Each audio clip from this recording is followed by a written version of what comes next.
Gracias a todos los que nos acompañan esta noche y a los que van a ver este video en diferido. Así como Eduardo nos estaba contando, y para aquellos que no han conocido la plataforma todavía, esta conversación hace parte de una serie de conversaciones dentro de la plataforma Pertanto, es la plataforma educativa de la Bienal de Nueva York, quien ha determinado como temática, en este caso, inclusión social en el urbano. Y para eso hemos determinado a Medellín como caso de estudio. Por eso para esta noche tenemos unos invitados muy especiales que nos digan, ¿por qué hablar de Medellín? ¿Es el caso de Medellín una cosa importante? ¿Por qué todo el mundo está hablando del modelo de Medellín? ¿Podemos hablar de un modelo Medellín? Y para eso tenemos dos académicos fantásticos. Les voy a presentar, voy a hacer lo mejor para presentar este par de personajes maravillosos. Jorge Pérez es arquitecto, urbanista y autor colombiano basado en Medellín. Él ha sido, él hoy en día es asesor para el gobernador de Antioquia en planeación y hábitat. En el 2019 fue elegido por la Fundación Rockefeller como un Resident Fellow en el Bellagio Center en Italia. Es miembro de un grupo asesor de alto nivel para la Unión de Ciudades y Gobiernos Locales. Es también consultor para el Banco Mundial. Fue Visiting Fellow en King's College en Cambridge en el 2017. Jorge Pérez Jaramillo fue subdirector de planeación del área metropolitana. Para los que no son familiares del área metropolitana, es Medellín y los 9 municipios que la acompañan. Entonces fue subdirector de planeación del área metropolitana del Valle de Aburrá entre el 2004 y el 2008, para luego ser director de planeación de Medellín entre el 2012 y el 2015. Recientemente publicó el libro Medellín, Urbanismo y Sociedad, que le da título a esta conversación. Y para esta conversación nos acompaña también el doctor Felipe Hernández, que es profesor de arquitectura de la Universidad de Cambridge. Es Fellow Architect en King's College, Cambridge, donde también es director de estudios en arquitectura. Hasta hace pocos meses fue director del Centro de Estudios Latinoamericanos de la Universidad de Cambridge, llamado CLAS, y es el primer latinoamericano en haber ocupado este puesto. De hecho, es el primer colombiano en haber ocupado un puesto de docencia permanente en la Universidad de Cambridge. El doctor Felipe Hernández enseña hoy en día diseño arquitectónico y urbano y también dicta cursos y seminarios en historia y teoría de la arquitectura y el urbanismo. También fue presidente de un grupo interdisciplinario de investigación que se llamaba Cities South of Cancer, que es un grupo de investigación que ha hecho investigaciones urbanas en Colombia, México, Argentina, Bangladesh e Indonesia. Felipe también ha hecho varias publicaciones como Beyond Modernist Masters, Contemporary Architecture in Latin America, Baba for Architects. También es coeditor de publicaciones como Urbanismos Marginales, Desarrollo Informal y Formal en Ciudades de América Latina. Otro libro, Repensando la Ciudad Informal, Perspectivas Críticas desde América Latina. Y Transculturación, Ciudades, Espacios y Arquitecturas en América Latina. Es actualmente coeditor con la profesora Itohan Osenwese. He practicado ese nombre varias veces durante el día y no lo he logrado muy bien, me tienen paciencia, de la Universidad de Brown en Estados Unidos, en un volumen que es sobre la coyuntura entre la raza y la arquitectura, tanto en la práctica como en la educación de la arquitectura. Entonces, yo les doy la bienvenida a esta conversación. Muchísimas gracias al doctor Felipe Hernández por acompañarnos desde Cambridge, a pesar de la diferencia horaria. Gracias por trasnocharse con nosotros. Y a Jorge Pérez, entre tantas ocupaciones que tiene, acompañarnos esta tarde. Yo quisiera que comencemos por hablar precisamente de eso. ¿Por qué hablar de Medellín? ¿Por qué Medellín es un referente internacional? ¿Se puede hablar del modelo Medellín? ¿Ustedes qué piensan? Yo creo que arrancas ¿Empiezo tú, o Jorge, empiezas, Felipe? Empieza Claro, tú. claro que sí. Empieza, Felipe. No, empieza tú, Jorge, que tú estás ahí mucho más cerca. Bueno, Sí. yo me atrevería a decir que uno de los fenómenos más complejos que enfrenta la humanidad es la urbanización, y hay una especie de pregunta abierta con muy pocas soluciones certeras hoy, y es qué hacer con las ciudades, qué hacer con nuestras complejísimas, dificilísimas, diversísimas problemáticas urbanas que se enfrentan especialmente en el sur global, pero en general en el concepto de ciudades. Y entonces Medellín, como una de las muchas ciudades latinoamericanas que han hecho experimentos con el trabajo de planeación y de resolver las dificultades urbanas, Medellín ha sido un laboratorio muy potente en la medida en que yo creo que de alguna manera representó desde finales de los años 80 casi todos los problemas más complejos de la urbanización contemporánea con niveles superlativos. Es decir, una ciudad con una extensísima urbanización precaria, con una extensísima condición de segregación, exclusión e inequidad socioterritorial, con una precariedad democrática e institucional, con una economía muy fracturada y muy limitada, pero adicionalmente a todos esos fenómenos que ya no son poco complejos, con una violencia extraordinariamente fuerte que realmente hizo que la ciudad en un momento dado fuera inviable.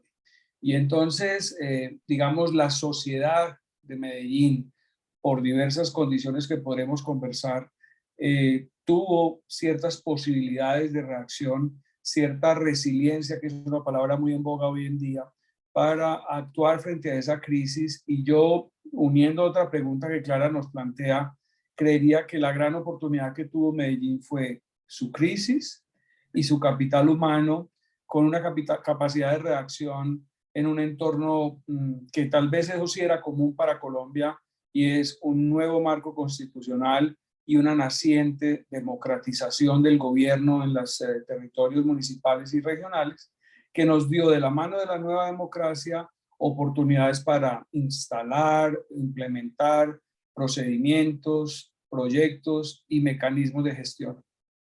Jorge, estamos hablando con un público muy diverso. Tenemos profesionales, colegas de diferentes lugares y tenemos estudiantes también que pueden ser muy jóvenes. ¿Podríamos ponerlos en contexto en qué año de Medellín estamos hablando? ¿Qué situación?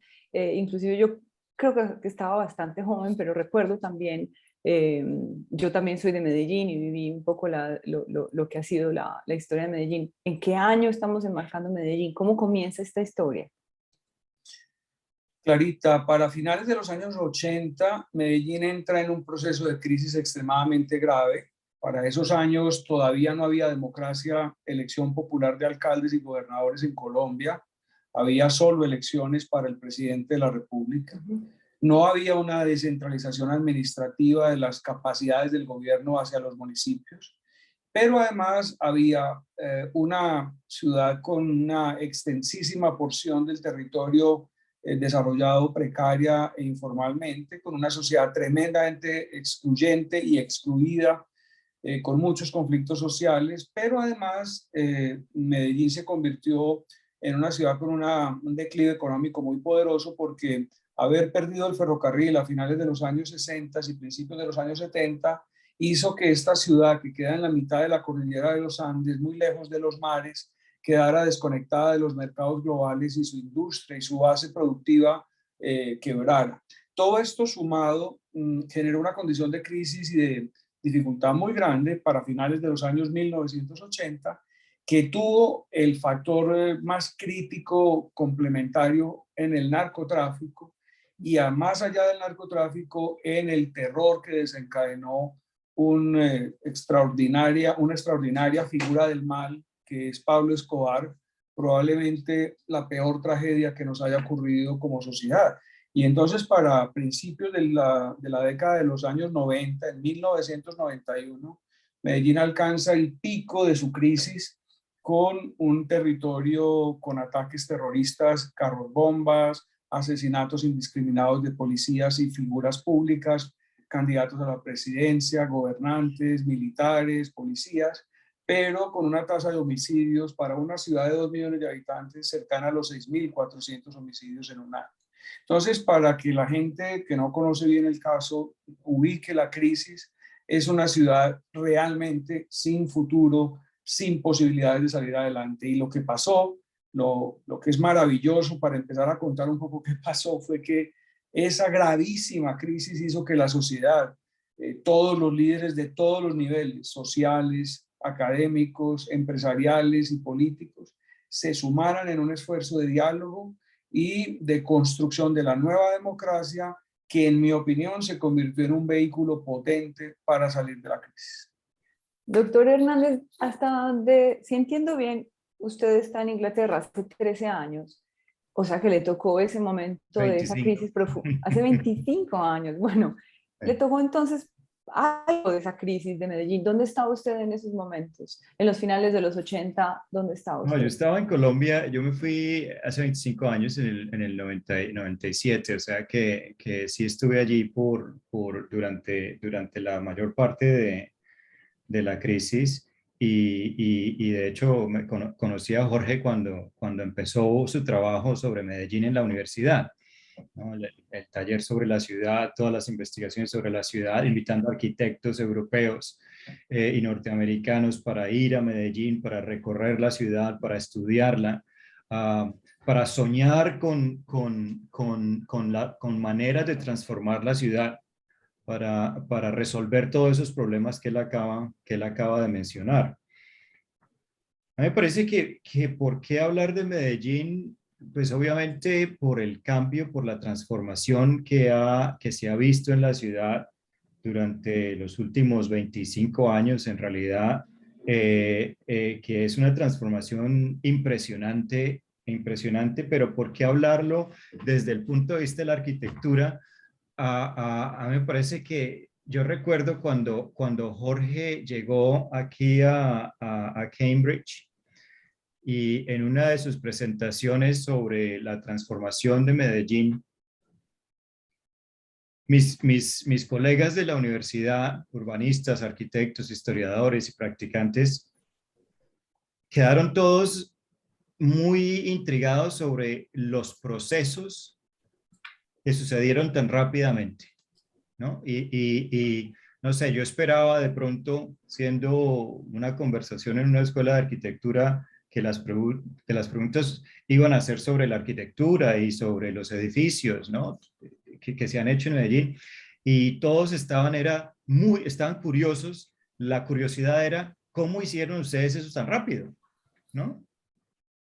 Porque un proceso como el que hubo en Medellín, para nosotros en Inglaterra, para los profesionales en Inglaterra, es casi que imposible, en la medida en que hay que pasar por 50.000 comités, hay que hacer no sé qué, hay que pasar las cosas por un lado y por otro, y hacer esos cambios que se hicieron tan rápidamente no hubieran sido posibles. Entonces, yo creo que lo que tenemos que aprender, ¿no? Mirar, analizar, muy específicamente, además de los proyectos arquitectónicos que se realizaron como parte de la transformación, son los mecanismos que se implementaron dentro del gobierno. Yo creo, como lo decía Jorge en este momento, los mecanismos que posibilitaron esta transformación, los mecanismos que le dieron la posibilidad a los arquitectos, a los diseñadores urbanos, a la gente también en general, de participar en los proyectos de cambio, para que se pudieran hacer todos los proyectos y para que Medellín sea lo que es hoy. Me parece que, ¿por qué hablar que Medellín, más que los proyectos mismos,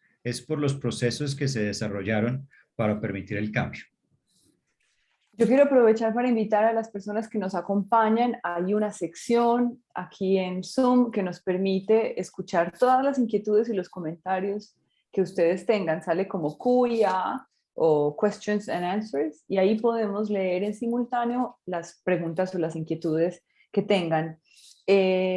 Jorge Pérez lanza en el 2019 este libro que le da título a esta conversación, Medellín, Urbanismo y Sociedad, y yo quisiera leerles un par de citas de este libro. Dice: a lo largo de la década de los 80, la comunidad de Medellín se encontró en una situación de práctica inviabilidad.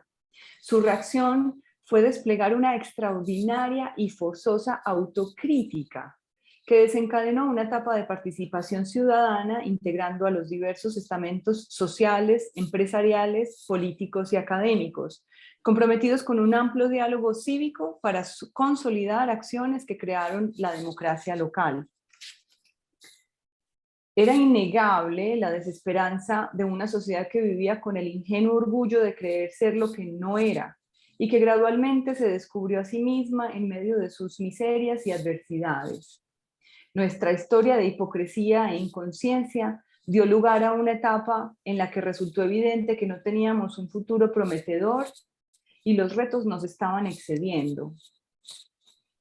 En esta etapa muy compleja, nuestras opciones eran emigrar o quedarnos para luchar seriamente por cambiar la realidad. La crisis entonces fue nuestra oportunidad.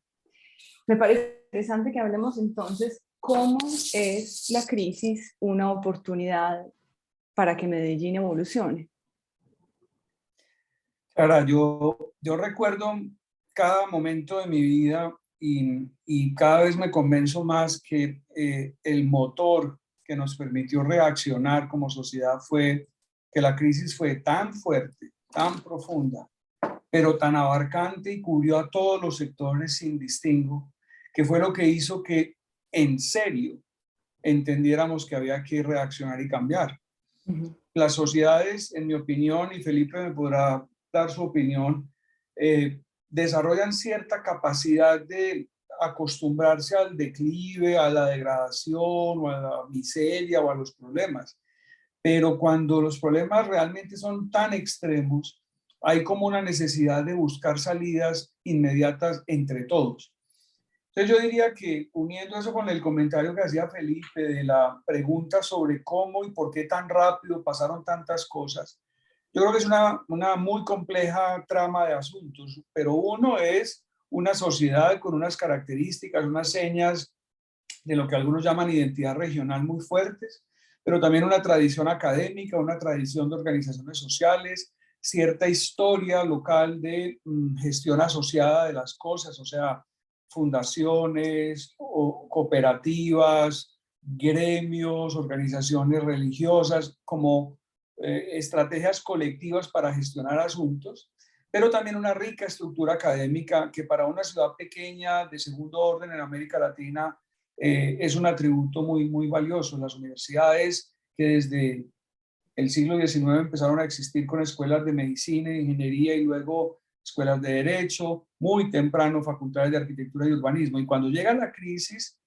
yo creo que parte de la capacidad de reacción es que hay un capital humano con sentido de pertenencia, compromiso con la región, pero también con cierto conocimiento y ciertas destrezas técnicas de planificación, de gestión, que capitalizando la nueva oportunidad de crear democracia local en Colombia, pues todo eso se mezcla, se entremezcla y con participación comunitaria amplia, diálogo social, se gesta todo lo que después vino a ser no solo un proceso, digamos, de urbanismo, de planificación y de infraestructuras urbanas y arquitectura, sino también de creación de instituciones, de políticas públicas, de estrategias de desarrollo territorial y social y de cambio profundo de la estructura de la ciudad. El doctor Hernández, ¿cómo lo ve? La crisis, la autocrítica, ¿qué papel juegan esos elementos en una No, transformación? indiscutiblemente, yo creo bueno, las crisis de todos modos siempre generan cambio, ¿no? Entonces yo pienso que fue capitalizar de una manera muy creativa y muy rápida, pienso yo, a través de esa, digamos, intersección entre academia, el gobierno y el sector privado también. A mí me parece que es muy importante, ¿no? Porque esa coyuntura permitió, facilitó los procesos, permitió que se pudieran llevar a cabo. La academia juega un papel muy importante para mí en estos procesos. Y a mí me parece que otra razón por la cual habría que hablar de Medellín es porque es por el papel tan importante, el papel central que jugó la academia en estos procesos.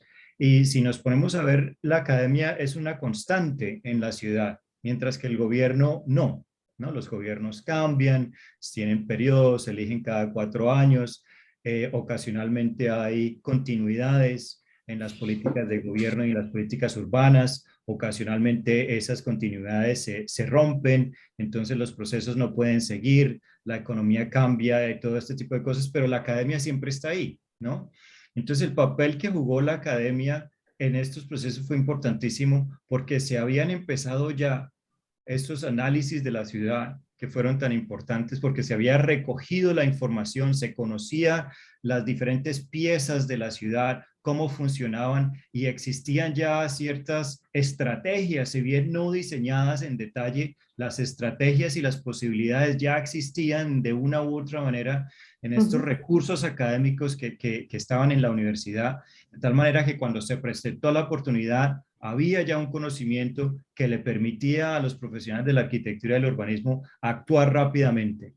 Entonces a mí me parece que esa coyuntura fue muy importante y un aspecto que me parece a mí que las universidades en el mundo, ¿no? Aquí yo lo promuevo muchísimo, pero en Colombia también es importante, es que la academia tiene que jugar unos papeles críticos dentro del desarrollo de la ciudad, ¿no? Aquí en este caso la postura crítica era precisamente cómo se puede pensar Medellín de una manera diferente, no poner una academia al servicio de un proyecto político o al servicio de un plan de gobierno o al servicio del sector privado, sino que que la academia mantenga esa autonomía que le permita participar de una forma transformacional. A mí me parece que eso fue fundamental. Y el otro aspecto que me parece que generó la crisis fue que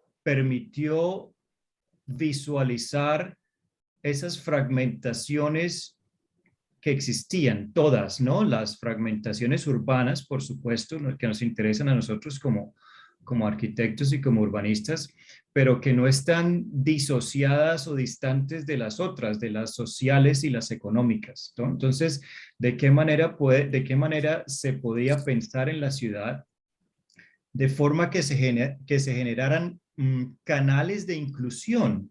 Entonces, a mí me parece que cuando se centra digamos, el enfoque, cuando se descentra ese enfoque de la arquitectura, digamos, de la parte formal del centro de la ciudad y se empieza a mirar de una manera crítica, analítica e incluso especulativa desde el punto de vista creativo, esa periferia urbana, y se da uno cuenta que, claro, que todas esas situaciones de inestabilidad social, de inestabilidad económica, de violencia, estaban ligadas a una serie de exclusiones y de impedimentos, de barreras que le impedían a estos residentes periféricos participar de una manera mucho más activa y productiva dentro de la sociedad. Entonces, pensar de qué manera generar a través de intervenciones urbanas, pero también muchos otros proyectos que fueron de tipo social y educativo y no sé qué cosas, ¿no? Articular todos estos planes, todos estos proyectos para permitirle a esos elementos, para esos grupos sociales que habían sido excluidos, participar más activamente de la sociedad. Entonces, me parece que esos son esos, digamos, mecanismos de inclusión que fueron centrales dentro de la transformación de Medellín. Es otro aspecto fundamental digamos, de por qué mirar a Medellín, pero que surge a partir de adoptar una actitud crítica en relación a esa crisis terrible por la que pasó la ciudad. Yo coincido, perdón, intervengo, coincido en que el papel de la academia es trascendental y voy a mencionar dos o tres ideas. Una es dentro de mi participación en el grupo asesor de CGLU. Uno de los asuntos que yo he planteado es que en el mundo tenemos una oportunidad gigante cuando miramos que hay miles de universidades y de ciudades que comparten un mismo espacio, pero normalmente la academia y el sector público juegan un juego de francotiradores. Entonces la academia sabe evidenciar todo lo malo que se hace en el sector público y en el sector público se sabe evidenciar que los académicos no entienden nada de la realidad. Y eso es una especie de batalla perdida donde en el medio lo que quedan son las ciudades y la ciudad. Y nosotros en Medellín, a fuerza de crisis, entendimos que el papel de las universidades era justamente el que describió Felipe ampliamente, y era que el mejor laboratorio para la academia era la ciudad, y el mejor laboratorio de la ciudad podía ser la academia. Y entonces convertimos la facultad.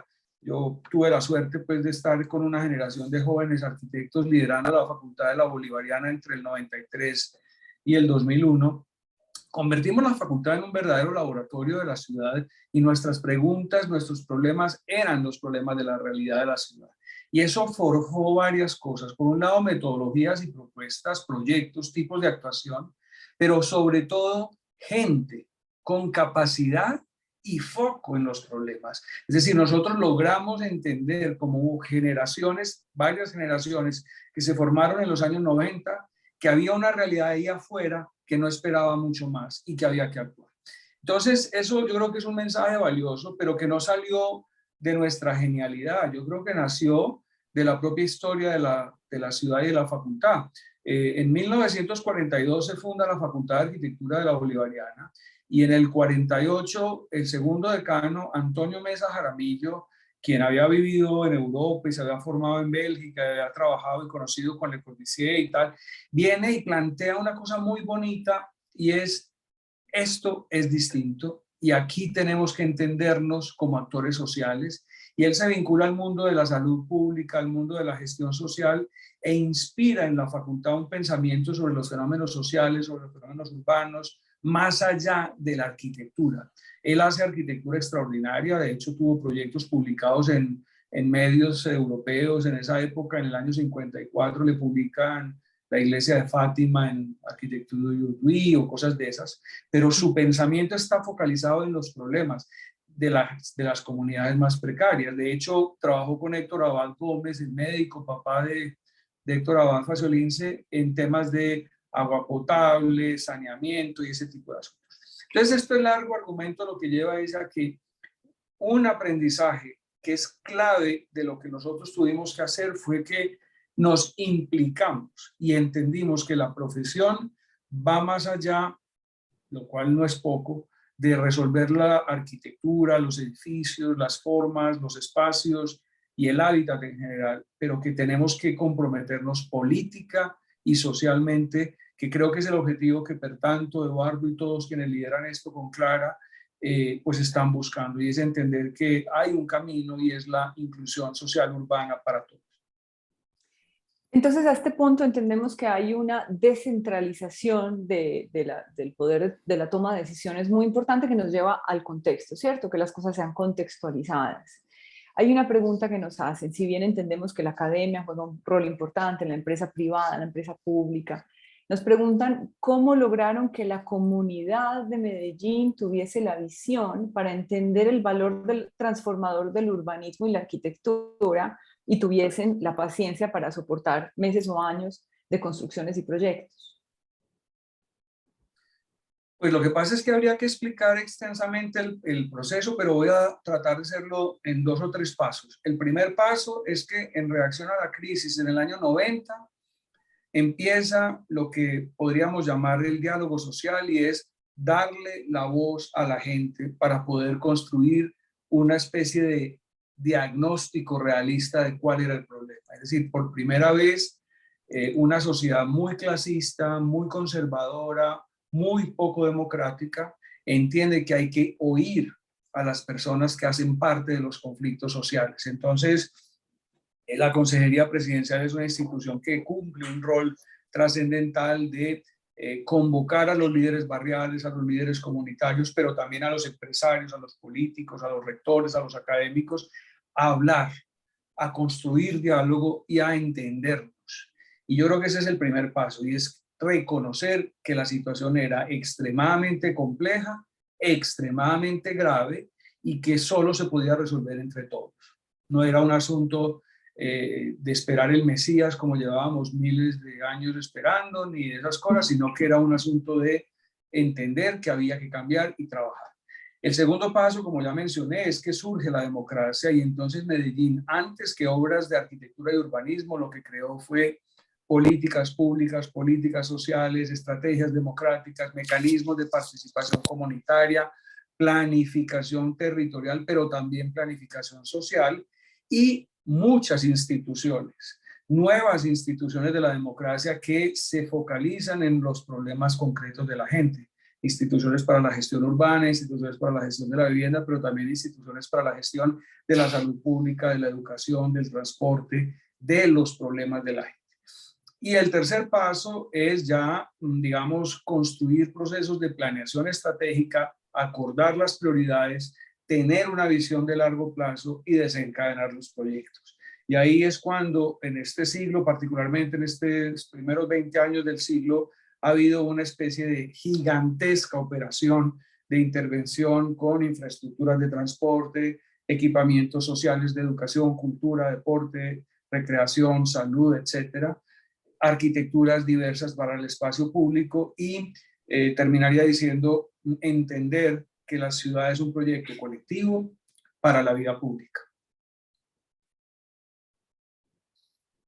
El doctor También, Felipe también Hernández. habría, también habría que decir que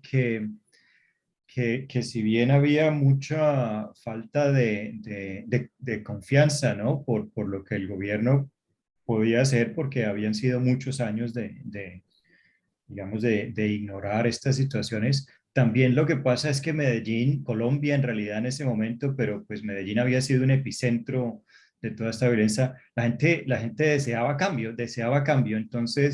Entonces, bueno, van a ser 6 meses, 8 meses, 12 meses de construcción, pero va a tener esto, pues era casi que una discusión alentadora. Entonces, convencer a la gente de que pues, se aguantara el ruido por 6 meses era casi que fácil, pienso yo, ¿no?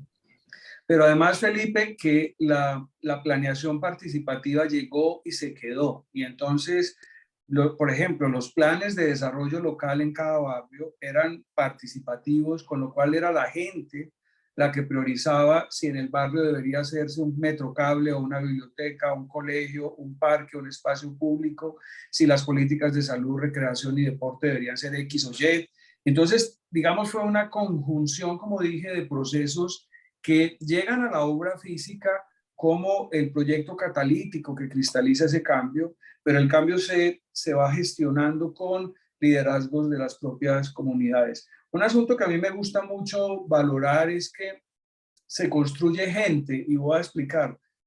Cuando nosotros en la facultad empezamos ese trabajo en esa fase, digamos, de cambio, pues muchas personas muy jóvenes luego, 15 años después, van a ser quienes hagan las grandes operaciones urbanas en Medellín, porque se enfocaron, porque se priorizó eso. Pero lo mismo pasó con los liderazgos comunitarios. Cuando usted le da la voz a un chico de 15, 16 años que es un pandillero, y usted lo hace parte de un proceso de liderazgo juvenil para el cambio de su comunidad, a los 20 años usted se lo encuentra en las instituciones públicas con título de sociólogo, con título de administrador público, liderando organizaciones sociales, reivindicando derechos de sus comunidades o siendo un consultor y un profesional. Nosotros tenemos una historia bellísima que creo que tiene y le da sentido a la apuesta por la inclusión social urbana. Y es que, por ejemplo, el director de la Filarmónica de Viena hoy es Andrés Orozco, un joven de un barrio de Medellín. O que tú tienes personas que hoy hacen, por ejemplo, asesoría política y son consultores políticos y son gente que viene de un barrio popular de Medellín en los años 80, 90. O que tienes candidatos o incluso políticos exitosos en la ciudad que vienen de ser líderes comunitarios barriales tratando de defender los derechos de su gente. Entonces yo creo que construir, por eso el libro se llama Urbanismo y Sociedad, porque no es solo, digamos, la intervención física de la ciudad, sino la más profunda es cuando se crea sociedad. Porque hay una pregunta que es importantísima y es, ¿las ciudades se resuelven solamente desde la planificación o hay que crear ciudadanía? Porque nosotros lo que tenemos son aglomeraciones urbanas llenas de gente, pero gente que apenas está en el tránsito de pasar de ser un habitante a ser un ciudadano con plenitud digamos, de condiciones. Tenemos un montón de preguntas, pero hay una que yo creo que podemos insertar en este momento. Alegra nos pregunta, ¿de dónde salen los recursos para todos estos estupendos proyectos? Pues hay que decir que una de las maravillas que pasó en Colombia, y yo creo, Felipe, que aquí es un momento para hablar de eso, nosotros aprendimos, por ejemplo, mucho de Bogotá. En un momento dado, Cali era una ciudad inspiradora porque para nosotros en Colombia era la ciudad del civismo y de una ciudadanía muy evolucionada. Bogotá tuvo experimentos con, por ejemplo, la red de bibliotecas o la red de colegios o el taller del espacio público o el propio Metro Transmilenio inspiraron mucho a otras ciudades. Y Colombia ha tenido una legislación, un marco constitucional con la descentralización administrativa y la elección popular de alcaldes, entre otras variables, que fomentó mucho el trabajo local, y Medellín entonces, como dije, capitalizó todos esos aprendizajes. Nosotros creo que tenemos que reconocer que aprendimos haciendo. Ahora, uno de los aprendizajes fue, se necesita plata. A mí me enseñaron, yo he sido funcionario público un par de veces, me enseñaron que el amor en política es el presupuesto de inversión social. Si no hay plata para invertir, todo es cuento. Entonces, una de las cosas más valientes que Medellín construyó fue su estructura fiscal y presupuestaria. Medellín es una ciudad con recursos, pero es una ciudad con recursos porque los ciudadanos, una de las cosas que aprendimos fue a pagar impuestos. En Medellín se pagan tasas de lo que llamamos impuesto predial a la propiedad muy altas, y se hacen actualizaciones regulares con frecuencia. En Medellín se pagan tasas de industria y comercio para los servicios comerciales muy importantes y permanentes. Pero además la ciudad ha utilizado a lo largo de los años instrumentos como el cobro por valorización de obra pública o instrumentos como otros de gestión del suelo asociados a obligaciones urbanísticas y cosas de eso. Entonces eso produce plata. Pero hay otra variable que es muy singular. En Colombia, como en muchos países de América Latina, hubo empresas públicas municipales fuertes. La de Cali fue impresionantemente poderosa en muchos años. Pero casi todas esas empresas se privatizaron o se quebraron o se corrompieron. En el caso de Medellín, se logró mantener la empresa pública 100% propiedad municipal, y se logró que tuviera unos estándares de gestión y eficiencia muy altos, con lo cual se consiguió calidad de servicios públicos para la ciudadanía, pero además generación de riqueza. Y entonces, anualmente, los beneficios financieros de la empresa pública se transferían al municipio o se transfieren al municipio para inversión social. De alguna forma uno podría decir que Medellín tiene algo así como un 20% per cápita más de capacidad de inversión que cualquier ciudad colombiana, de cuenta de las transferencias de empresas públicas de Medellín. Entonces todo eso junto, sumado a buena burocracia estatal, a buenas instituciones, a cierta calidad de la gestión pública, hizo que por muchos años Medellín tuviera una escala ascendente en los indicadores de gobierno y de gestión.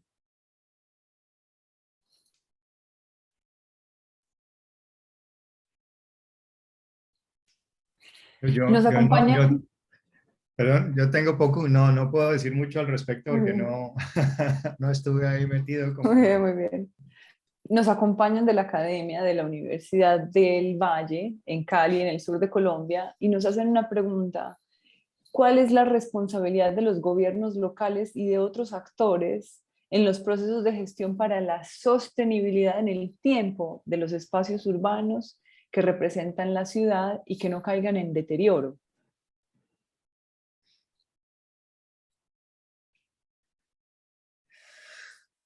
Estoy hablando demasiado, pero bueno, el dilema del a mí futuro. eso no me cuesta mucho. No, yo creo que es a ver, la ciudad es la sociedad, y por eso es tan importante insistir en eso.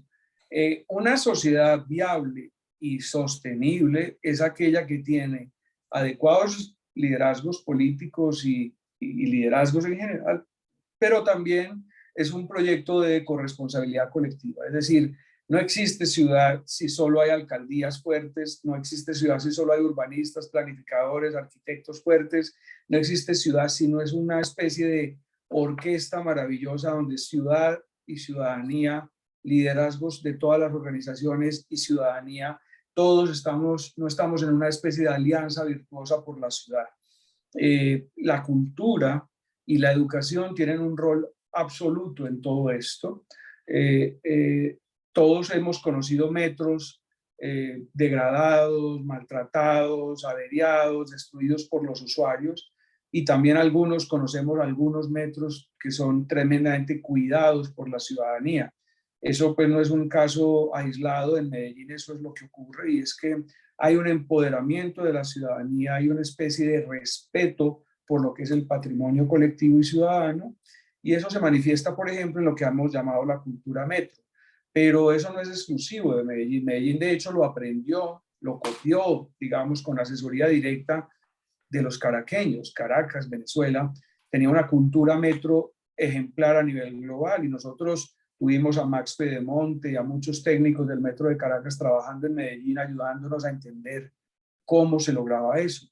Entonces yo creo que hay una especie de virtuosa combinación de corresponsabilidad y coliderazgo entre todos los sectores de la sociedad. Eso es necesario. Doctor Hernández, quiero empezar pues por esta información. En el 2015 se celebró en Medellín el 7º Foro Mundial, con más de 25.000 participantes, y la representación de 164 países fue calificado como el mejor foro celebrado hasta la fecha. ¿Cómo es Medellín un referente internacional? Usted que está desde la Academia Internacional, cuéntenos, ¿cómo es Medellín un referente internacional? Pues es que, bueno, es una pregunta que se puede contestar de muchas maneras, pero digamos desde la arquitectura yo pienso que ha sido desde principios del siglo XXI una ciudad que ha demostrado de qué manera los cambios de infraestructura han generado otros cambios y se han convertido en vehículos para un cambio social a mucho más amplio a nivel, ¿no? Entonces, a todos los niveles sociales. Entonces, a mí me parece que si lo miramos, digamos, desde el punto de vista internacional, podemos volver a lo que te decía anteriormente, de que empezamos a mirar esos modelos de administración pública, de financiación, como lo explicaba Jorge, y empezamos a ver de qué manera se pueden llevar a cabo, digamos, proyectos de infraestructura, programas de transformación urbana en otras ciudades que sean comparables con los de Medellín. Por ejemplo, aquí en Cambridge nosotros tenemos ahora un bus eh, que es, bueno, corre pues, como una especie de metro, tiene su propio corredor de bus, eh, pero fue mirando mucho proyectos en América Latina, fue mirando los proyectos de Curitiba, fue mirando los proyectos de Bogotá, y de qué manera nosotros ya empezamos a implementar estos mecanismos de, digamos, de gestión, ¿no? Y qué es lo que la gente está mirando con mucho más interés, o con un gran interés, no digamos con mucho más, sino con un gran interés, estos mecanismos de gestión que se han desarrollado en Medellín. Recientemente tuvimos una conversación así similar a esta, pero pues en la Universidad de Texas, con un amigo muy cercano y colaborador y colega que se llama Fernando Lara, y que decía precisamente que lo que tenemos que aprender de Colombia no es en arquitectura. Estoy en una conversión en el departamento de arquitectura, precisamente toda la audiencia eran arquitectos. No eran necesariamente los edificios y los parques y las características formales de las intervenciones, sino los procesos que se generaron para poder llevarlos a cabo, ¿no? Me parece que eso es fundamental, ¿no? Y yo insisto mil veces en que es una de las cosas por las cuales Medellín se vuelve un referente, es por esa capacidad que desarrolló en esos años a principios del siglo XXI. Indudablemente el cambio físico ha sido otra razón, ¿no? Es decir, de pronto Medellín, incluso para mí personalmente, por ejemplo, Medellín era muy pequeñito. Cuando yo vivía en Colombia, Medellín era pequeñito en la medida que era a lo largo del río. No es que fuera pequeña, ya era la segunda ciudad del país, pero toda esa enorme periferia urbana era casi que invisible y además era inaccesible a la gente. Y de repente se hacen un par de intervenciones estratégicas aquí y allá, y toda esa área invisible de Medellín toda esa área que representaba lo negativo de la sociedad se hace visible y se le da la vuelta y se convierte en lo más positivo de la ciudad. Ahora empezamos a ver cómo, ahí es donde vemos un gran valor, el valor de la intervención, el valor de la intervención pública, de la intervención arquitectónica, de la inclusión social de todas estas personas que ahora se sienten parte de Medellín, que ahora se sienten como que son en realidad ciudadanos y entonces ya no van a contribuir a su deterioro, sino que al contrario, cambia esa mentalidad ciudadana y contribuyen al desarrollo de la ciudad, ¿no? Entonces, en ese sentido también toda esta noción del urbanismo social yo creo que fue muy importante internacionalmente.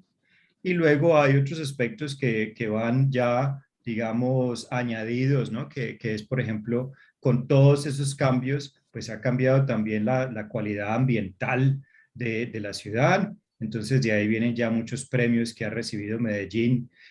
También los desarrollos, digamos, en términos de transporte, digamos, esa es la creatividad con la cual se enfrentó ese reto del transporte público en Medellín, que ahora ya lleva no solamente un metro, como mencionaba a Jorge ahorita, sino los cables y tranvías y un montón de servicios públicos que también tiene rutas de bicicletas y peatonales por las lomas y todo este tipo de cosas, que se ha convertido en un sistema multimodal y heterogéneo y grandísimo que en realidad ha logrado unir a la ciudad. Entonces esa es otra cosa que también se mira con gran interés desde fuera y que ha sido el objeto de muchísimos estudios y publicaciones recientemente en todas partes. Porque más allá de que suene bonito eso de urbanismo social, hay un montón de indicadores que lo soportan. Jorge, tú has tenido que ser representante a nivel internacional de esto que ha vivido Medellín en estas últimas décadas. ¿Cómo crees tú que es Medellín un referente internacional? Voy a tratar de ligar esta pregunta que me haces, ese planteamiento, con lo que mencionaba Felipe y otra serie de reflexiones como la que nos plantean desde la Universidad del Valle, Liliana Clavijo, sobre la sostenibilidad de digamos, de las obras y de los espacios y las escenas públicas de Medellín. Yo creo que hay un asunto que hay que siempre mencionar y es, lo dije al principio, hay cierta desazón, cierto desespero por las múltiples pandemias que la humanidad enfrenta. El COVID es una, pero la inequidad, la segregación socioespacial, las gigantescas extensiones de barriadas precarias que hay en el mundo, chabolas, tugurios, villas, como las queramos denominar según el país, esa es una realidad imposible de pasar por alto en este planeta y eso es un objeto de trabajo del urbanismo, de la planificación y de la arquitectura urgente. Entonces, yo creo que cuando hay una ciudad como Medellín, que se ha convertido en un laboratorio en el que diversísima cantidad de tipos de problemas se han trabajado, el mundo entiende que ahí está pasando algo que hay que ver. A mí no me gusta la noción de modelo, porque un modelo es algo que es claramente identificable y se puede replicar. Y yo no creo que el caso de Medellín sea estrictamente hablando un modelo.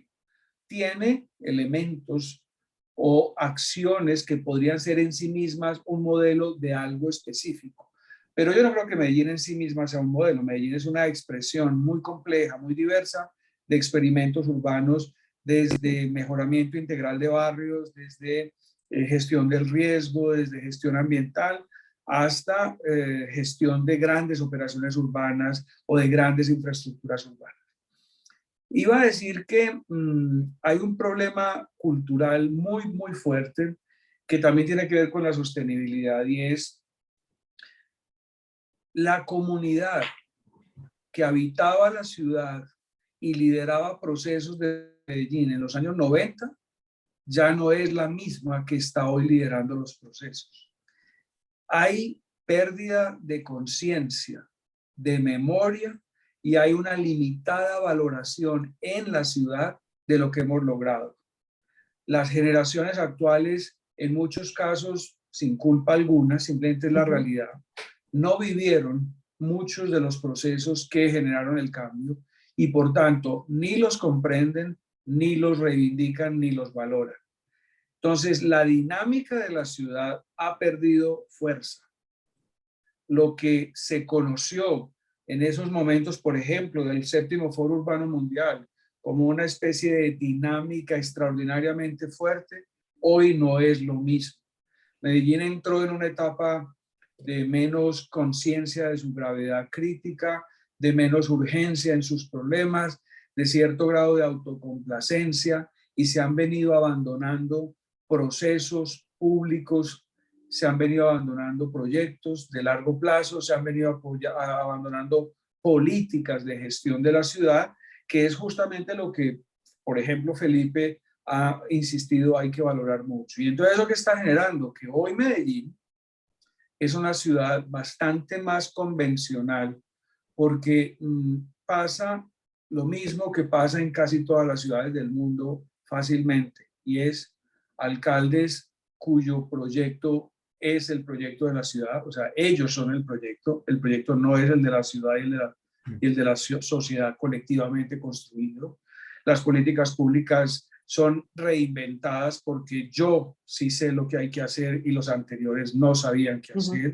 Y entonces hoy estamos en una etapa de insostenibilidad, de discontinuidad, de populismo y de demagogia. Y no estoy hablando del alcalde actual, estoy hablando de la sociedad y de la ciudad. Tenemos pérdida de liderazgo, pérdida de acuerdos colectivos, pérdida de autocrítica y una etapa que empezó desde el 2016 con el gobierno anterior de improvisación, mediocridad y de insostenibilidad de las dinámicas que hicieron que la ciudad fuera un referente mundial. De modo que nada está ganado, nada está fácil. Yo creo que Medellín hoy también es un ejemplo, como fue en el pasado, de muchas cosas que se deberían replicar. Hoy es un buen ejemplo de lo que no se debe hacer. Eso nos abre un poquito pie a dos preguntas o comentarios que nos hacen. Liliana Clavijo desde la Universidad del Valle nos dice: he notado un cierto descontento ciudadano sobre el descuido y la falta de mantenimiento de las obras de infraestructura realizadas en el tiempo. Yo creo que Jorge nos acaba de dar un poco una respuesta de a qué puede deberse eso. Y abre también la pregunta un poco al futuro. Isaac nos pregunta: ¿cómo visualizan la ciudad de Medellín en 20 años? ¿Cuáles serían esas grandes transformaciones de ciudad?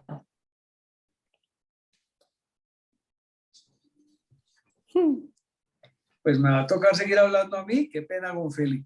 A ver, yo creo que, como dije anteriormente, Medellín está en una etapa de incertidumbre y de confusión, tal vez de crisis, y no es fácil saber. Los más optimistas podrán pensar que va a haber una reacción muy pronto. Los más pesimistas pensarán que no. Yo tal vez estoy en el segundo grupo. Yo veo que hay muy poca conciencia de que estamos en una etapa problema. En mi libro, la última frase, yo puse Medellín, la ciudad que decidió no ser, y quise significar una ciudad que iba en la dirección correcta, con procesos ejemplares para el mundo de cómo hacer la gestión de la ciudad, pero a la cual le faltaban varias décadas de continuidad en ese trabajo. Y simplemente la ciudad decidió que no, que esa no era la prioridad. Y porque no es que un alcalde lo decida, es que al alcalde lo elige la sociedad. Y al alcalde lo soporta la sociedad. Y al alcalde le paga impuestos la sociedad. Y por tanto, si hay una verdadera sociedad estructural y estructurada, le va a reclamar y reivindicar sus derechos a ese político o a ese líder político. Entonces yo creo que Medellín entró en una etapa de profunda confusión política, democrática e institucional. Los proyectos no son lo que fueron, las dinámicas no son lo que fueron. Por ejemplo, somos una ciudad que se da el lujo de destruir procesos como las guarderías infantiles como política pública. Eso no puede pasar en una sociedad que alcanza un nivel básico de civilización. Esas prioridades no se pueden abandonar sin importar si el gobierno es de derecha, izquierda, de arriba o de abajo. O sea, los niños son una prioridad, la nutrición infantil, la educación, la recreación es una prioridad de una sociedad civilizada y no se puede abandonar una vez se conquista. Y resulta que la ciudad hoy tiene los mayores presupuestos de su historia, o sea que no es una crisis económica y de recursos. Entonces, estoy siendo muy extensivo en esto, pero yo creo que es que estamos en un momento en donde si queremos aprender de Medellín, también tenemos que mirarla críticamente y también entender que no todo se ha hecho bien, no todo se está haciendo bien y no es muy claro cuál va a ser nuestro futuro próximo. Doctor Hernández, Medellín no es la única ciudad que ha tenido retos importantes en las últimas décadas. Cali también. ¿Nos podría contar un poquito de su mirada cómo ha sido el proyecto de Agua Blanca en Cali, que entendemos es un sector suroriental de Cali con aproximadamente 47.000 habitantes y es una de las zonas más inseguras de Cali? ¿Cómo ha sido ese proceso en Agua Blanca? Mira, antes de responderte esta pregunta, porque nos vamos un poquito muy allá de de donde acabamos de quedar. Estaba leyendo la pregunta que hace Santiago Amaya ahí, o el comentario que hace sobre los arquitectos. Supongo yo que Santiago debe ser un estudiante o un arquitecto joven o un Que estudiante. la voy a leer si te parece bien. Sí, ¿Cómo por favor. promover la presencia de arquitectos y urbanistas en el sector público? Sí, lo que me llamó la atención fue la primera parte. Dice, los arquitectos salimos al mundo profesional con poco interés y sin conocer los procesos de gestión de proyectos que en alianza con administraciones. Entonces, yo también, como académico principalmente y como un colombiano que ha vivido ya pues tanto tiempo por fuera del país, me siento como alien cuando oigo a Jorge hablar de estos procesos complicadísimos de gestión que han permitido realizar todos estos proyectos, ¿no? Y por supuesto para mí desde fuera yo me siento, bueno, yo me siento ya excluido, ¿verdad? Porque no conozco los proyectos, pero imagínate esta pregunta de un estudiante, no sé de dónde será Santiago, pero lo que yo leo en esta pregunta es por una parte, un deseo de conocer, un deseo de saber, de querer participar en estos proyectos y de adquirir los conocimientos necesarios, pero por otra parte, una pregunta que revela un problema, un vacío en la educación del arquitecto. Y a mí me parece que eso es fundamental. Por qué los arquitectos salen con ese vacío? Por qué no entienden los procesos de gestión? ¿Por qué se sienten tan lejos como me siento yo de las realidades de la ciudad? Y es una angustia que comparto ya se me olvidó Amaya, pero se me olvidó el nombre, Santiago creo. Santiago. Es una angustia que yo comparto, ¿no? Es decir, estos programas de arquitectura que se concentran en diseñar edificios muy lindos, muy bonitos, en diseñar edificios que se parecen a los edificios de los maestros del movimiento moderno o de los grandes arquitectos daneses que viven en Nueva York o lo que sea, pero que existen como en una realidad aislada, ¿no? De la realidad de la ciudad. Entonces, se generan unos arquitectos sumamente competentes, sumamente creativos, que son capaces de darle forma a cualquier programa, que son capaces de manejar cualquier software y que cogerían un trabajo en cualquier parte del mundo, en cualquier oficina del mundo, y de hecho hay colombianos en las mejores oficinas del mundo.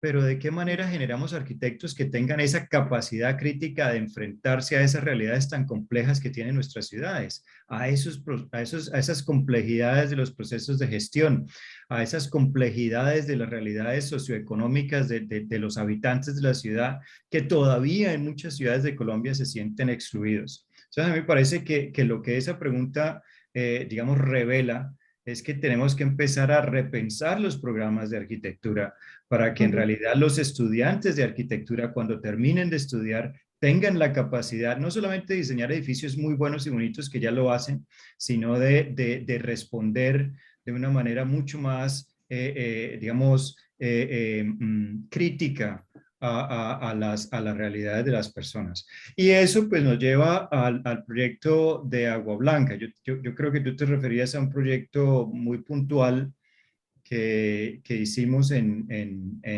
Cali. Digo hicimos porque fue una colaboración. En esa época estaba todavía el grupo de investigación Cities Out of Cancer y lo hicimos con la Universidad del Valle, con Ángela Franco, que era profesora, es profesora en la Universidad del Valle, y un grupo de estudiantes de octavo semestre, del semestre urbano en la Universidad del Valle, y, y que estaban muy interesados en estudiar una de las áreas más violentas de la ciudad de Cali, que era Potrero Grande. Sigue siendo un área muy difícil de la ciudad de Cali, ¿no? Y entonces las discusiones fueron de qué manera intervenir una zona aislada de la ciudad, una zona de conflicto de la ciudad, en donde en la cual los habitantes además son inmigrantes de varias partes de Colombia, y Ujú, precisamente por ser inmigrantes de varias partes de Colombia, entonces generaron zonificaciones aisladas dentro del barrio mismo, ¿no? Entonces los de un lado de Colombia, pues entonces no confiaban mucho en los señores del otro lado que venían de Colombia, y también habían habitantes de la ciudad que tenían un conocimiento de la ciudad y que se sentían pues como que eran más dueños del terreno y todas esas cosas. Entonces se generan unas disputas internas dentro de la ciudad, como que aparecen unas realidades conflictivas en la ciudad que uno considera como homogénea. En realidad son muy heterogéneas, muy ujú. disímiles. Hay unos comportamientos, unas aproximaciones al ser ciudadano, al habitar, al hecho mismo de habitar la ciudad, que descubrimos allí con los estudiantes. Entonces hicimos una propuesta que terminó siendo no una intervención arquitectónica, sino que habían conflictos de pandillas en el sector, pero descubrimos una cosa accidentalmente, y fue que el conflicto se suspendía los domingos por la tarde porque habían unos partidos de fútbol en una cancha por ahí. Y entonces las pandillas se disolvían y de repente los equipos estaban formados por gente de diferentes pandillas y todo. Ellos simplemente durante el partido de fútbol dejaban de ser enemigos, pero después, ya terminado el partido más tarde, el domingo por la noche, pues ya eran otra vez miembros de sus pandillas y habían conflictos. Entonces, a partir de esta experiencia, digamos, espontánea, pues empezamos a investigar con los estudiantes empezaron a buscar y a hacer preguntas, y descubrieron que había, por ejemplo, en el colegio también los estudiantes iban a la escuela, pues, y ahí se suspendía el conflicto, porque en el colegio, durante las horas del colegio eran amigos, pero luego cuando ya salían por la tarde del colegio, entonces ya no. Entonces descubrimos que había suspensión de conflicto, había una suspensión espontánea del conflicto en ciertos espacios y en ciertas horas.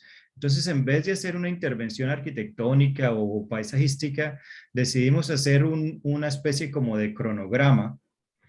En qué momentos del día y de la semana hay suspensión espontánea del conflicto debido a que las personas están realizando cosas? Luego localizamos ese cronograma en el espacio y nos diseñamos unos corredores de suspensión de conflicto en los que nos imaginábamos nosotros que si distribuyéramos esos espacios, que si uniéramos esos espacios y distribuyéramos las actividades en el tiempo, pues podríamos expandir la suspensión de conflicto y espacializarla mucho más dentro del barrio. Entonces se volvió como una especie de intervención arquitectónica que consistía en generar posibilidades para suspender el conflicto en esta zona de Cali, ¿no? Entonces ahí pienso yo que pues, que era un proyecto con estudiantes de arquitectura, pero que era y que no llevó a una conclusión. Luego se habló con la alcaldía y hubo ciertas intervenciones y ciertas discusiones,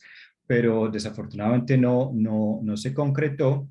Pero desafortunadamente, hubiera sido lindo que se llevara a cabo, Ujú. pero desafortunadamente no tuvo continuidad dentro de la universidad misma. Es lo que más tristeza me da a mí, porque sería una de las maneras de que los estudiantes se enfrentaran la realidad de la ciudad y que se dieran cuenta también que lo que aprenden en un curso de arquitectura no es solamente para que puedan ir a hacer edificios y detalles constructivos de cimentación y cubierta, sino que tienen unos conocimientos y unas capacidades que podrían llevarlos a intervenir en el espacio urbano de la ciudad de muchas maneras y con el fin de resolver problemas importantísimos para la ciudad.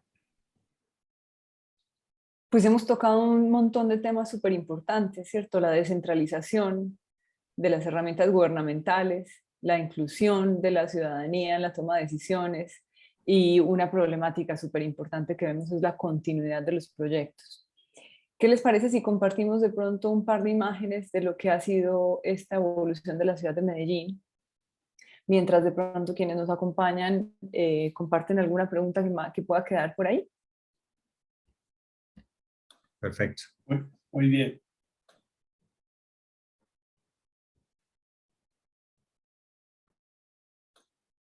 Vamos a ver si por aquí está.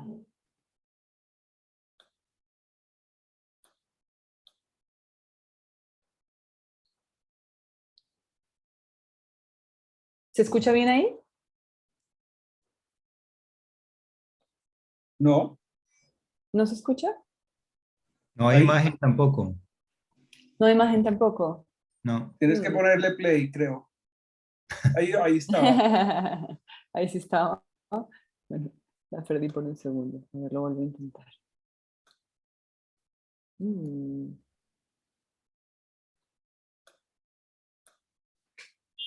Ahí.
Jorge, ¿nos contarías un poquito de dónde nace este? Sí, este video lo preparamos con Sebastián Monsalve para la Bienal de Arquitectura y Urbanismo de Seúl. Teníamos la invitación de la curaduría a presentar en un stand un poco la síntesis de los propósitos de la ciudad en la perspectiva del tema de la Bienal, que era geografía, agua y ciudad. Y entonces hicimos toda esta documentación, un poco del paisaje, desde la montaña y la biodiversidad de la montaña hasta ese enorme territorio urbanizado que es la ciudad. Y este segundo bloque lo que habla es un poco del modelo de planificación que busca una regeneración urbana desde la base del río y del agua, los sistemas hídricos, las quebradas, las vertientes, la geografía, con unas estrategias de promoción de una ciudad compacta, más incluyente, más integrada, con una menor huella de carbono, con más capacidad de, digamos, de reaccionar frente a los retos del cambio global y tratando de preservar las áreas naturales de los bordes de montaña, áreas que son estratégicas desde el punto de vista de su oferta de bienes y servicios ambientales, pero también desde la gestión del riesgo, porque urbanizar esas montañas es un peligro para la vida y para la sostenibilidad. Y entonces aquí van apareciendo estrategias como la gran apuesta de transformar el río, que ha sido históricamente una cloaca a cielo abierto, rodado de autopistas y ferrocarriles, para convertirlo en un gran sistema de integración urbana, de espacios públicos, de parques, de áreas verdes, en una apuesta por otra huella, otra forma de urbanizar y sobre todo por integrar la sociedad. Y bueno, y entonces este conjunto de proyectos que van apareciendo como estos, que son las uvas, que es la transformación en barrios muy densos de antiguos tanques de acueducto para que presten, además del servicio funcional del acueducto, un servicio como parques, lugares cívicos y lugares de convergencia ciudadana.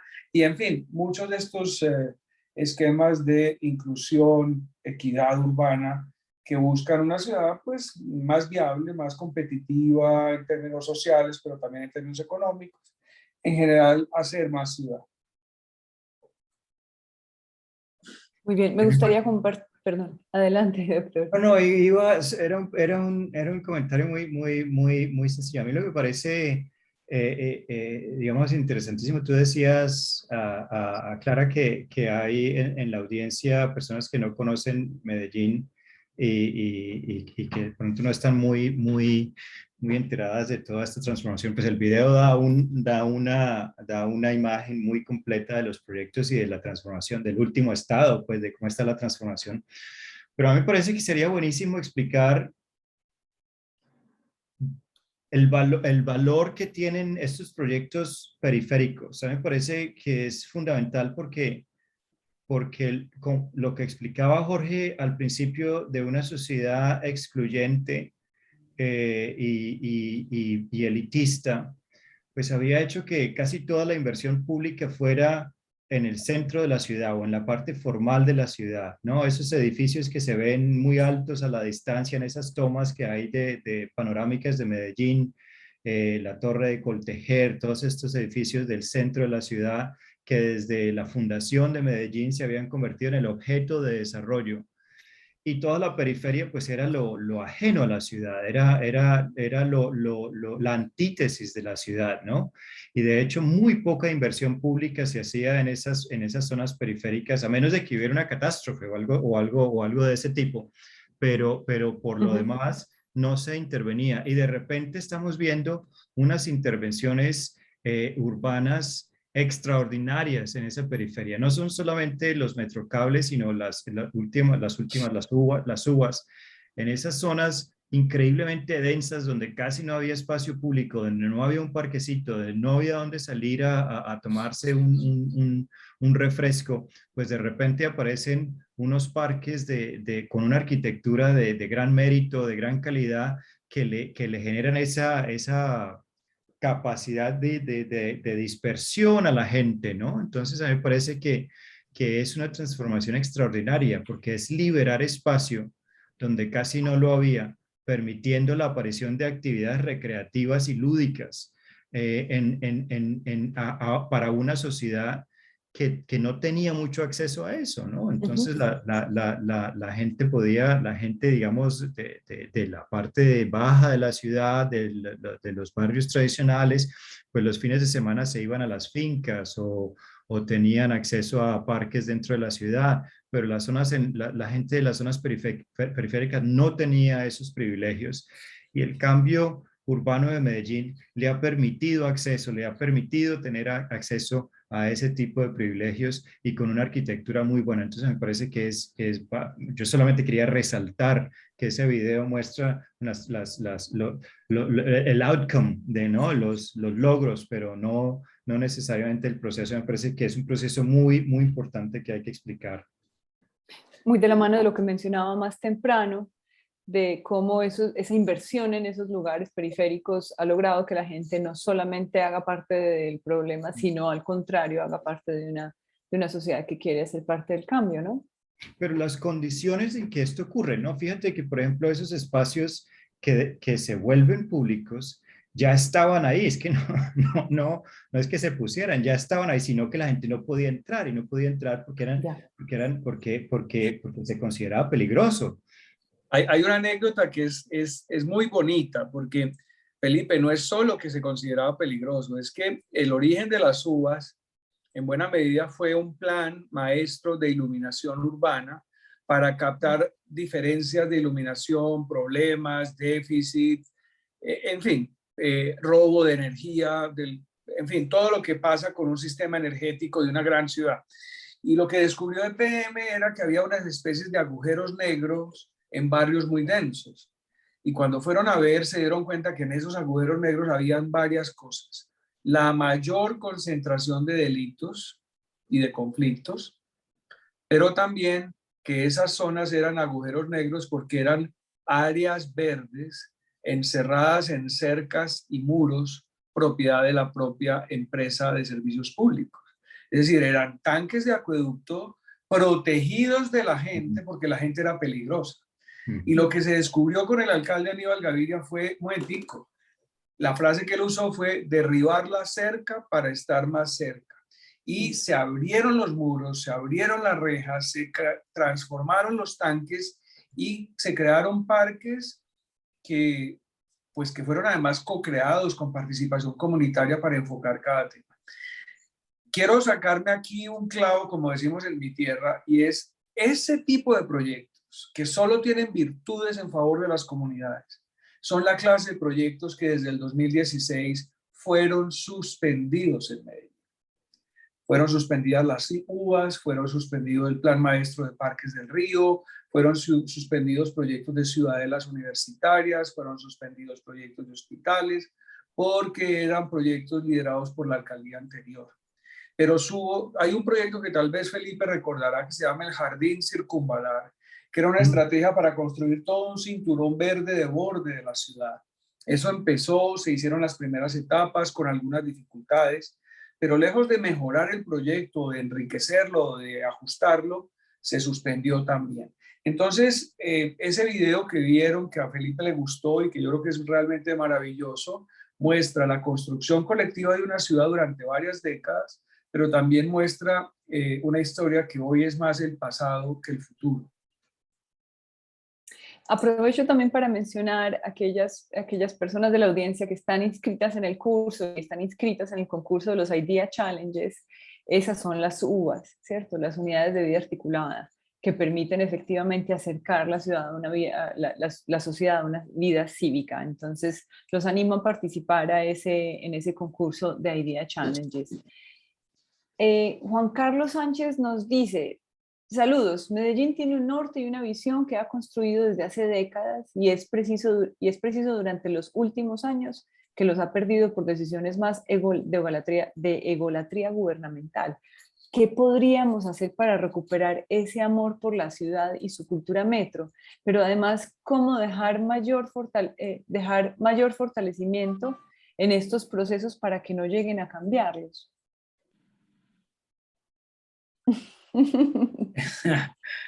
Pues voy a ser no es un chiste, lo digo muy en serio.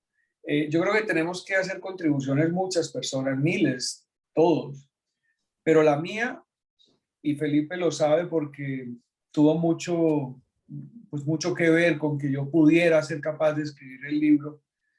Mi contribución es ese libro, de modo que creo que hay muchas formas de contribuir. O sea, también he trabajado en el sector público, en planeación y cosas, y en la academia, pero mi gran contribución tal vez es haber hecho el esfuerzo de escribir ese libro para compartir ideas, reflexiones, aprendizajes, críticas, para compartir cosas.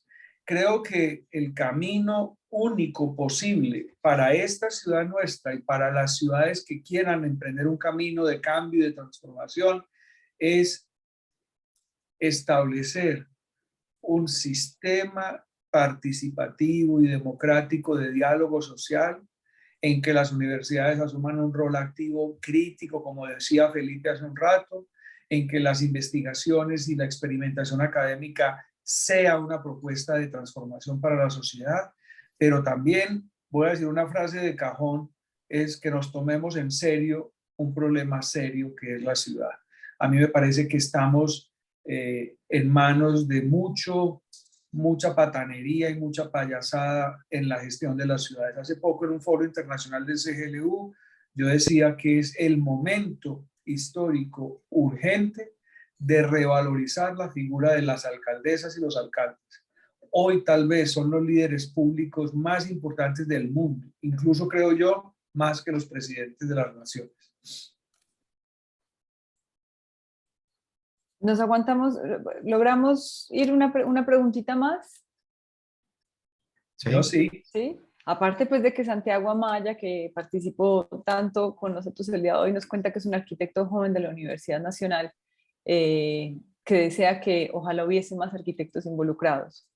Liliana Clavijo nos cuenta, tanto Bogotá, Cali o Medellín tienen asentamientos en ladera con dos situaciones especiales, riesgo ambiental y marginalidad, por ser consideradas crecimientos de la ciudad no formal. Ahora es interesante ver cómo en ciertos lugares, como la Comuna 13 en Medellín, Ciudad Bolívar en Bogotá, o Siloé es en Cali. son visibles procesos culturales como el trabajo de los grafiteros o intervenciones culturales. Incluso hay recorridos guiados con participación de los miembros de dichas comunidades, antes de considerarlas lugares peligrosos. Bueno, es más como un comentario que una pregunta. Bueno, parece que no tenemos más preguntas del público.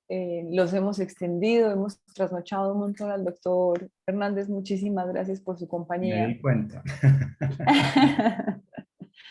Bueno, muchísimas gracias a todos por participar esta noche, Jorge. Muchísimas gracias por el conocimiento. Compartimos de cualquier manera Medellín, urbanismo y sociedad. Es una muy clara y muy amena lectura para conocer cuál ha sido la historia de Medellín. A ustedes muchísimas gracias, a la Bienal muchísimas gracias por creer en estos espacios de diálogo y de compartir la información y de llevar, en este caso, el conocimiento de Latinoamérica al mundo. Muchas gracias. Gracias. Y Eduardo. Un abrazo y gracias a todas las personas. Muchísimas gracias. Gracias. Al final de esta conversación van a poder acceder a una pequeña consulta de cómo les ha parecido esta experiencia. Muchísimas gracias por su participación y nos veremos la próxima semana. Vale. Feliz noche. Hasta luego. Chao. Hasta luego.